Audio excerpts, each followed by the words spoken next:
Hello mga kado, it's me Wadev, a day in my life as a human being. So for today's video mga kado, ubanay ko ninyo sa akong mga tirada katong adlaw. Tirada Wadev. Karon ding adlaw mga kado, mag-ani day mi sa among basak. Pero sa wa pa ko ngadto sa basak, isugos ako ni mami paadto sa tindahan kay mopalit og snack. Paano soft drinks lang akong ipalit dira para matagbaw jud ang among tiyan ning pang snack na namo. Pagka man palit mga kado, nagsuot na ko na sa akong pajama, jacket, porong ug kalo para dili mainitan og madapawan inag-ani. Unya pagadto na mga kado, dako na dilang agi. Ngano lagi nga dili madako agi nga mga betira naman ni ako mga kauban. Ako ra gani dili.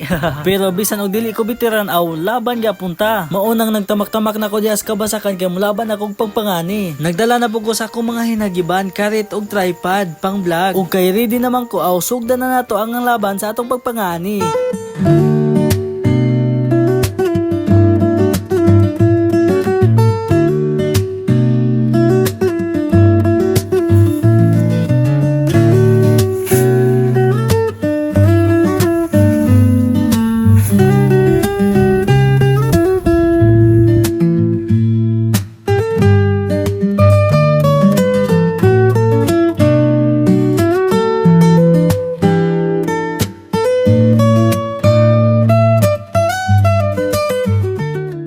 Pagka mag-ani na mga kado, awa na matik na largo ang snack. Istoryahan ginagmay aron nindot po ang among pagpahuway. Unya insakto po ngating paniod to na break time sa diha. Pagkapon hapon na mga kado, ning balik na po datos kapasakan. Pero naguna na dahil si daddy diha kay gihakot niya ang mga humay nga wala pa na maghakot. Kaya aron magbulhot na sa mga inani. Og sa pipila ka mga minuto ang nilabay mga kado, nag-sit up na sila sa bulhot.